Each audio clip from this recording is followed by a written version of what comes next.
Olá, Bruno. Olá a todos, muito boa tarde. Olá, Vera Barroso. Boa tarde, gente. Muito boa tarde para você que está em casa. Então, o Sem Censura de hoje vai discutir a saída do Reino Unido da União Europeia e o adeus de Harry e Meghan à família real britânica. Esse assunto é muito interessante. A gente vai saber como esses dois rompimentos afetam o cenário global com a professora de Relações Internacionais, Ariane Roder.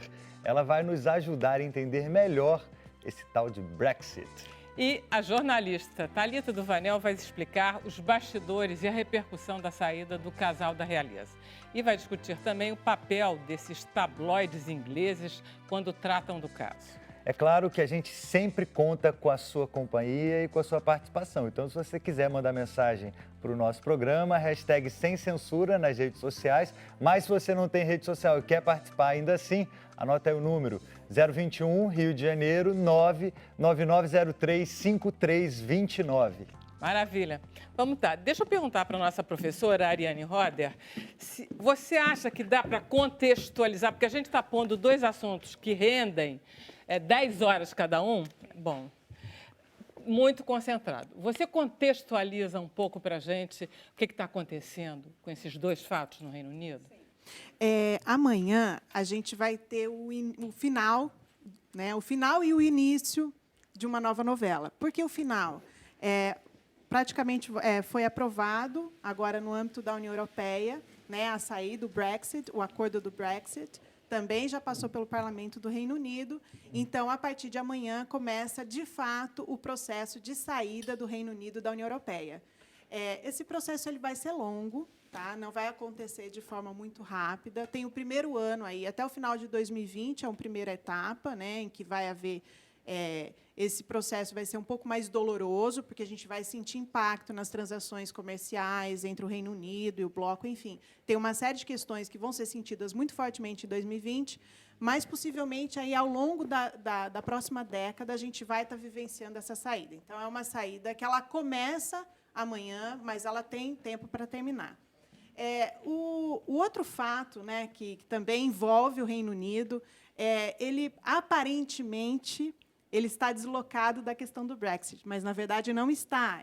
Eles são duas coisas muito associadas. Por quê? O Brexit tem a ver com um movimento conservador muito forte na Europa, né, chamado os eurocéticos, e que deram praticamente origem a essa discussão da saída do Reino Unido da União Europeia. E esses mesmos conservadores, hoje, que abalam um pouco a questão da família real, da própria Meghan, né, de querer sair da família real em função desses movimentos conservadores, racistas, que tá muito forte na Europa. Então, tem a ver, por incrível que pareça, parece que um caso é só de fofoca e o outro é uma situação econômica muito séria, mas os dois momentos têm a ver. Thalita, ela se queixou, a Meghan, dizendo que os tabloides ingleses já tinham sido avisados, meus amigos disseram, eles vão acabar com a sua raça. E, realmente, ela não achava que ia ser tão violenta, é isso? Porque a gente fala deles como se eles fossem, assim, primos.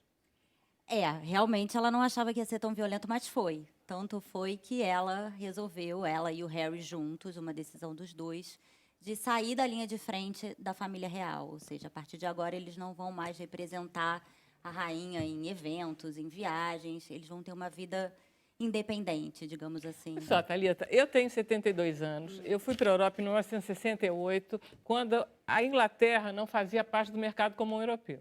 Eu vi o mercado comum europeu com a chegada da Inglaterra. Então, e os escândalos da realeza britânica, todos, na época, o príncipe Philip não dava atenção suficiente à rainha Elizabeth, ficava viajando muito. E a princesa Margaret eram... A gente vê essa coisa de, na Europa, a Inglaterra e a França, a Europa, é uma disputa assim, milenar que existe há muito tempo. Você acha que o fato da Meghan sair e ir lá para o Canadá, que faz parte da Commonwealth de toda forma, vai mudar alguma coisa na visão que os britânicos têm da realeza? Família real. Olha, é engraçado que, assim, existe, e aí está muito ligado ao Brexit também, que a gente tem dois movimentos, assim, dois tipos de opiniões em relação a essa situação.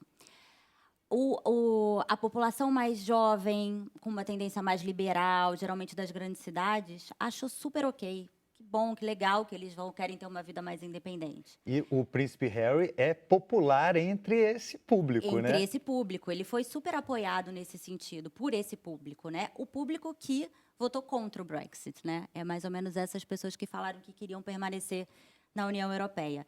Já o público, já aquela parte da população mais conservadora, mais velha, de cidades menores, né, áreas rurais, foram totalmente contra essa saída, né? Agora, eu queria saber com a Ariane, essa população mais conservadora, eles sofreram enquanto a Inglaterra estava na comunidade europeia? Por que, que atrapalha tanto a vida deles a Inglaterra estar na comunidade europeia? Na verdade, acho que não é assim, não é tão pontual, não Tá. é um evento pontual que a gente possa dizer assim, olha, começou a atrapalhar. Mas o Reino Unido ele tem uma característica diferente dos outros países componentes da União Europeia, né? Por exemplo, o Reino Unido usa a libra e não usa o euro. Quer dizer, o Né? euro... Ou seja, então assim, por mais que eles estivessem desde a década de 70, né, envolvidos dentro da União Europeia, eles sempre foram mais reticentes e tinham um perfil sempre mais nacionalista. Então, isso vem sendo revitalizado com movimentos conservadores e que não é típico só da Europa. Você pode ver o próprio Estados Unidos com o Trump. Ou seja, tem uma série de países em que esse movimento conservador de extrema-direita está ganhando espaço muito grande na política. Né? A questão dos imigrantes também foi muito pontual ali, né, na hora da votação. A questão da migração, né, que começa ali um pouco, enfim, um pouco envolvendo ali no início do processo do Brexit, a gente estava com uma crise migratória muito forte na Europa, e ali isso começa a entrar numa discussão de fato, porque a União Europeia pressupõe a livre circulação de pessoas, de bens, de serviços, e isso, de alguma forma, afeta a soberania do Estado. Né? Então, a União Europeia, quando você faz parte da União Europeia, você já não tem tantos poderes assim, você tem que negociar o seu poder e a sua soberania. Então, nesse sentido, esses movimentos nacionalistas começaram a perceber, principalmente, e aí os partidos mais conservadores, a perceber que essa soberania estava custando muito caro. Então, foi esse o movimento do Reino Unido. Mas tem também um fator contextual aí, que foi o Cameron, né, o primeiro-ministro britânico, que levou esse assunto a cabo para o plebiscito, imaginando que o resultado não seria... Ia ser o oposto. Ele não apoiava, obviamente, esse processo, mas ele queria internamente abafar, ou não é bem abafar, mas assim, diminuir as vozes mais conservadoras que ganhavam força. Mas aí, para surpresa dele, o resultado, né, tanto é que ele renuncia ao cargo logo na sequência. Então, isso dá início a essa discussão e essa polarização no âmbito da Grã-Bretanha. E foi uma campanha de muito fake news, né? Teve fake news, as pessoas... Fake news é agora a nossa característica desse coisa que está começando. Agora, a sociedade britânica nos parece, com tudo que vocês estão falando, extremamente dividida. Ela quase 50%, 50%. É isso que é complicado e por isso está demorando tanto tempo para eles saírem do referendo de 2015 e chegarem amanhã ainda sem a gente saber o que vai acontecer. Também porque não é trivial um processo de saída, Nossa, né? Vamos lá, gente. Eles pior estão que um desde divórcio. A década... Isso, muito pior do que um divórcio, porque são muitos anos e muitas questões muito complexas envolvidas. A União Europeia é o bloco de integração regional que mais avançou, né, comparativamente ao Mercosul, NAFTA e outros tantos. Então, chegar até uma moeda comum, uma união aduaneira, isso envolve uma série de negociações em que os países vão cedendo uma série de coisas. Agora, o processo de reversão, de conversão de tudo isso, ou seja, como que você vai saindo desses acordos, qual o impacto disso para a economia do próprio Reino Unido, da União Europeia, dos países parceiros. Então, é uma coisa bastante complexa. Eu sei que a gente não faz esse tipo de pergunta para professor, mas você acha que isso vai dar certo para o Reino Unido? Entendeu? Quem é que vai sair perdendo? Eu acho que, olha, é difícil agora prever, mas assim, acho que pode estar começando um processo de fragilização do próprio Reino Unido. Né? Então, você já tem ali um movimento na Escócia, você tem ali um movimento na Irlanda do Norte, que é um processo muito complexo, que pode levar à tentativa de saída do Reino Unido desses, né? Então, assim, a Escócia votou majoritariamente favorável. Quem é que ficou na comunidade europeia foi a Irlanda? Não é bem que ficou, né? Porque o acordo... Porque não tem como. não é bem que ficou. Faz parte do Reino Unido, então não, teoricamente está como fora. O que eles fizeram ali para que o acordo fosse aprovado, porque era o principal empecilho, é que ou seja, vai haver uma base, vou tentar explicar assim de forma assim, alfandegária entre, né, os demais países do Reino Unido e a Irlanda do Norte. E aí, os produtos que ficarem, né, na Irlanda do Norte vão ser retirados as taxas, porque fazem parte do Reino Unido, e aqueles que entrarem na comunidade europeia aí serão taxados. Então, é um acordo bastante complexo, confuso, mas muito delicado, porque o caso da Irlanda do Norte, se a gente tiver tempo, acho que vale a pena destacar aí, é um problema, de fato, muito delicado, porque envolve uma possível retomada de uma guerra civil, enfim. Caramba! Então, é um assunto delicado para além das questões comerciais. Então, vamos voar para coisa mais leve aqui, para voltar um pouco. Olha só, todo mundo adorou a Meghan, aquela coisa bonita, moderna, negra, artista de Hollywood. Menos os tabloides. E de repente, o que essa pobre infeliz fez? Qual foi o pecado? Pois é, difícil saber, assim, porque no difícil, início... porque eles vão mudar quando? Então, no início teve aquela curiosidade, né? E aquela felicidade até, do tipo, poxa, que legal, o Harry, né? O Harry sempre foi muito querido, né? O mais popular da família real britânica. Na minha opinião, sim, mas... O Harry sempre foi muito querido, então, nossa, que legal, ele arranjou uma mulher que agora ele vai se casar, moderna, independente. E aí, só que começou a zedar um pouquinho a relação com os tabloides, assim, logo, um pouco antes do casamento, já começaram a sair algumas coisas, né, enfim, que não eram tão boas para a Meghan. A relação dela com o pai foi muito explorada, extremamente explorada, tanto que agora a Meghan, inclusive, está processando um dos tabloides que publicou uma carta que ela teria mandado. Sim, mas foi o pai que deu a carta. Acho engraçado, né? O pai vendeu a carta para o jornal e agora ela vai processar o jornal. Ela está processando o jornal. Então, assim, logo depois do casamento, quando eles começa essa vida de casados e começam a trabalhar mesmo, né? Os compromissos reais, inaugurar creche, aquelas coisas. Pois é, e isso tudo foi acontecendo no momento em que a sociedade está discutindo aí imigração, né? Que ela é uma imigrante, polarizada. Uma sociedade extremamente polarizada, uma sociedade que o Reino Unido ainda é considerado um país, infelizmente, um país racista,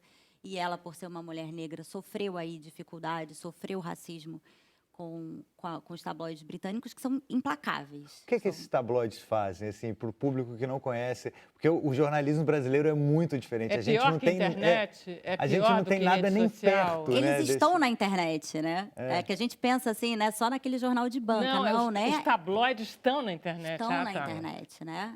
Tem lá aquele jornal de banca com aquela manchete, né? Isso, que é o que a grita. gente via na época da Lady Di, né? Para vender jornal. E eles estão na internet também, né? E assim, para a gente, às vezes, até é um pouco difícil da gente entender, porque a gente não tem isso aqui, mas a família real é uma instituição, é um símbolo do país. Então, tudo que acontece, eles estão lá em cima. Eles têm fontes no palácio, eles pagam para receber informações. Vida privada nenhuma? Nenhuma, porque entende-se que eles estão ali trabalhando para o povo britânico. E é verdade que eles trazem muito dinheiro. Quer dizer, a família real traz dividendos. Quer dizer, todo mundo reclama dos custos da família real, são 440 milhões, se eu não me engano. Mas, na verdade, eles trazem muito mais dividendos do que custam. Trazem muito, né? Turismo, enfim. A venda dessas coisas todas. Eles são uma espécie de... Não sei se a Ariane vai poder me dizer. É uma espécie até de diplomata, né? Você faz ali, você viaja, você leva, né, o nome do país para diversos lugares. Não, e os ingleses morrem de orgulho da família real britânica. Os conservadores, né? Porque eu acho que agora já tem uma corrente mais progressista que não vê mais tanta necessidade de ter uma monarquia. Essa conversa eles dizem há anos, mas eu não vejo ninguém dizendo acaba com isso, né? Não? No fim das contas, mexe com todo mundo, né? O casamento mexeu, assim, financeiramente. a quantidade de souvenir que foi vendido, a quantidade de turista, dá dinheiro, dá bastante O dinheiro. jubileu também. Vamos lá, a gente vai fazer um intervalo rapidinho, a gente volta, já já.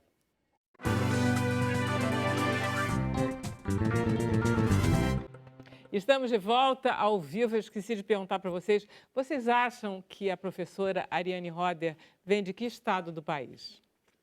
Vamos lá com o Bruno Barros. Bora, Vera Barroso. Olha só, eu queria fazer um exercício de imaginação com vocês que estão aí em casa. Imagina você Tem que fazer, né? ser neto da rainha da Inglaterra, filho do futuro rei da Inglaterra. Vocês teriam coragem de abrir mão de tudo isso para viver uma vida normal? Conta aí pra gente nas redes sociais, daqui a pouco a gente mostra a sua mensagem. Mas a gente vai ver agora as perguntas dos telespectadores que já mandaram. Põe na tela aí, Flávio. Cláudia Colares. Eu achei que parecia haver um desconforto da Meghan com a Kate. Será que não tem nada a ver? E aí, Thalita?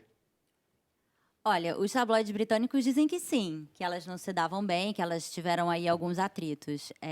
Mas não dá para confiar, né? A gente não tem como saber. Assim, o que a gente tem, que isso é um fato, é que a forma, a diferença como os jornais tratavam a Meghan e como eles tratavam a Kate. Se você pegar uma situação exatamente assim, idêntica, né? Esse ano, no Natal agora que passou, a Meghan e o Harry resolveram não passar com a rainha. Resolveram passar com a mãe da Meghan, no Canadá, enfim. Eles foram achincalhados, né? Foi uma questão, que falta de respeito e tal. Só que a Kate já tinha feito isso. Logo depois que ela se casou, um tempo depois, ela resolveu passar o Natal com a família. E foi super tranquilo. Nossa, realmente, jovens casais, né? O casal, quando começa uma relação, tem essa questão. Aí teve outras. É muito interessante o BuzzFeed. Ele fez ele compilou uma série de matérias de situações como essa do Natal, de como era. O que é o BuzzFeed? O BuzzFeed é um site que vocês podem procurar no Google. E aí é muito interessante isso. A mesma situação e tratamentos completamente diferentes. Então, ninguém está errado quando analisa no sentido do racismo, dessas Não. coisas todas. Vamos lá, Bruno. Olha aí, tem curiosidade. É a Suelen Janes, aqui do Rio de Janeiro. Boa tarde, Suelen. Ela diz que viu uma notícia dizendo que até as roupas da Meghan é a rainha que escolhe. Ela quer saber se isso é verdade. E aí, Thalita? Olha, acho que não. Eu diria que não é por aí. Não é bem por aí. O que agora... Além do que, né, Thalita? Ela se veste muito melhor do que a rainha. Ela se veste muito bem. Se veste muito bem, ela é elegantíssima. Muito chique. Muito. E, bom, acho que a rainha não perde muito tempo com isso, não. Tem mais o que fazer. Tem mais o que fazer. Eu acho. Enfim, Ariane. Olha aí. Tem mais, Bruno. Estão bombando. Tem e-mails, Cachoeira Paulista, São Paulo. Outra pergunta para a Thalita, ela quer saber qual é o bônus e o ônus do casal a partir dessa decisão. Bom, eles não vão mais representar a rainha em compromissos oficiais, então eles vão ter uma agenda totalmente... Eles vão controlar a própria agenda, porque antes eles estavam a serviço da Sua Majestade a Rainha, e agora eles vão ter um controle total da agenda deles. Só que, por exemplo, quem está trabalhando para a rainha recebe um certo patrocínio do Fundo Soberano, né? Porque, afinal... Está trabalhando. Está trabalhando. E agora eles não vão mais receber esse patrocínio. Eles vão ter que viver financeiramente independentes. Eles falaram que é isso que eles querem mesmo, que esse foi um dos objetivos, é ter uma vida financeira independente. Essa vida financeira independente vai fazer com que eles possam, por exemplo, fazer documentários. Saiu uma notícia recentemente de que a Meghan teria feito uma dublagem para a Disney. Então, eles vão ter cada vez mais uma liberdade de fazer seus próprios negócios. Só que não vão ter mais as costas da família real para isso. Eles vão virar influencers digital. Essa é a ideia, né? Eles vão virar o que eles sempre foram, que são celebridades, né? E vão ter a vida de celebridades escolhendo as profissões. Quem é que vai sofrer mais com isso? É a Meghan ou o Harry?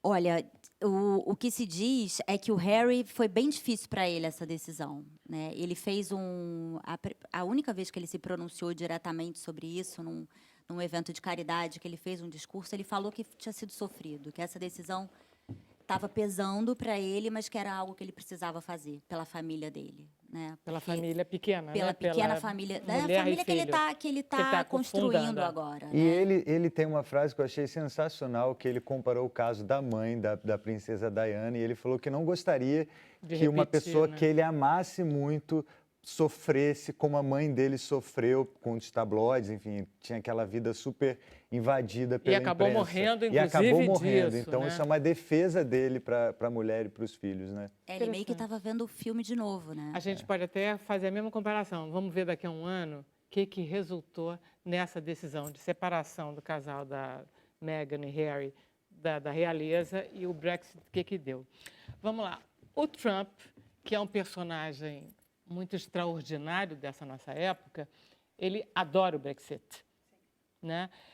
Qual é a importância, mundialmente falando, do Brexit? Quer dizer, qual é a importância da União Europeia, qual é a importância do Reino Unido? Tem vários fatores aí que envolvem essa empolgação do Trump. Ah, eu não perguntei de onde você é. Ah, eu sou paulista, sou do interior de São Paulo. Interior de São Paulo, eu adoro. Ah, mas não dá, mesmo morando aqui. Não, ficou com conversão que você falou. Aí depois, gente, que delícia. Conversão, não tem. Do interior de São Paulo, aí não Muito bom. tirei ainda meu lindo sotaque. é Nem lindo. tiro. Mas, enfim, voltando à questão do Trump. Então, assim, tem vários fatores. Tem o fator dele também fazer esse mesmo movimento conservador no âmbito dos Estados Unidos, né, um movimento nacionalista, um movimento que vai contra o livre comércio, então, uma série de... A própria guerra comercial com a China já evidencia isso, a própria falta de legitimidade que ele dá à própria OMC, que é a Organização Mundial do Comércio, enfim. Então, sob plano discursivo, isso fica muito encadeado com o que ele pensa, né? Então, para ele é bom nesse sentido. Mas tem fatores também que dizem respeito ao poder global. Porque hoje a grande ameaça para os Estados Unidos, que é a maior potência mundial, sob o ponto de vista econômico, sob o ponto de vista militar, é a emergência da China. Essa guerra comercial, inclusive, tem um pouco a ver com isso. Então, o fato do Reino Unido ter saído da União Europeia abre espaço para uma aliança britânica-americana, né, que os Estados Unidos já se Inclusive, movimentou de livre nesse comércio entre os dois, de né? livre comércio, mas não apenas, assim, há questões de natureza militar também. Então, isso vai estreitar os laços, certamente, da Grã-Bretanha com os Estados Unidos. E isso vai gerar um balanço de poder muito mais favorável, né, aos Estados Unidos e podendo também lidar com essa emergência de poder chinês. Então, é um jogo de tabuleiro em que os Estados Unidos tentam evitar que uma nova potência emerja nesse contexto internacional, que é o caso da China. Ariane, Então, olha só, eu só queria te perguntar se é um pensamento de uma pessoa de fora da política internacional, mas olha só, a gente vê na Europa os partidos de extrema-direita ficando cada vez mais fortes, mas eles não conseguem pegar o poder, em lugar nenhum. Na Espanha, Portugal, Alemanha, eles não vão até lá. E eles são extremamente mais claros do que uma direita mais liberal, como na Inglaterra e nos Estados Unidos, que assumem o poder. A gente sabe que eles têm similitudes, são países primos ou irmãos. Você acha que... Qual é a diferença entre essa política extremamente racista, anti-imigração, de extrema-direita que tem na Europa, e esse lado um pouco, essa direita falsamente liberal que é o Trump e o Reino Unido agora? Eu acho que assim, esse movimento conservador, eu acho que ele não está restrito aos Estados Unidos e ao Reino Unido, esse movimento conservador mais extremo. Eu acho que está permeando outras nações, e isso é um risco para a paz mundial, eu diria, né? Porque quanto menos intercâmbios os países têm entre si, menos interdependentes eles são, mais nacionalistas e propensos à guerra. Essa é meio que uma lógica, né, racional. Então, você já tem alguns, assim, no âmbito na própria Itália, ou seja, você já tem alguns movimentos ganhando força. No próprio Brasil, a gente tem, né, uma opção bem mais à extrema-direita que a gente vivenciou ao longo da nossa, né, da recém-democracia. Então, assim, eu acho que esse movimento conservador não para por aí. Eu acho que é uma onda... A gente tem que prestar tanta atenção na Inglaterra nos Estados Unidos, e nos Estados Unidos como na Europa. Na Europa. Eu acho que, assim, vigilância. claramente, você agora, com essa frente que vai se abrir com Estados Unidos e Reino Unido, esse movimento conservador vai ganhar mais força, né, podendo aí ganhar força entre outros países da União Europeia, podendo inclusive levar o pedido de saída de outros países da própria União Europeia. Caramba! Gente, a Então, gente vai ter que... Vamos ter Desculpa. muitos sem censuras para A falar gente vai ter disso. que Não, eu votar daqui a espero um que isso ano. não ocorra, mas Tá. pode ocorrer, é uma possibilidade, ou seja, esse movimento, de fato, ele pode acontecer. Gente, foi maravilhoso. Eu não sei como é que a gente conseguiu, mas a gente conseguiu falar dos dois assuntos. A gente é bom demais, Vera dificílimos. Barroso. Mas amanhã Valeu, a gente vai gente. começar a ver tudo isso. Amanhã a gente volta às 6 horas da tarde, Bruno. 6 horas da tarde falando de visagismo, a arte de entender o nosso rosto, para se dar bem no trabalho. Valeu, gente. Até amanhã. Tchau, tchau. Beijo. Até amanhã.